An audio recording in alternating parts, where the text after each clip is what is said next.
Morning.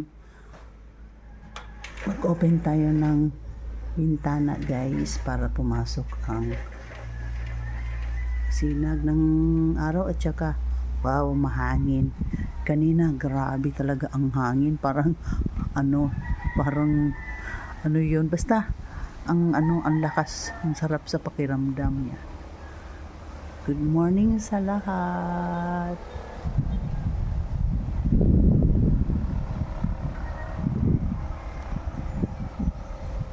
Ganda ng sinag ng araw. Ayan. Ayun. Yan.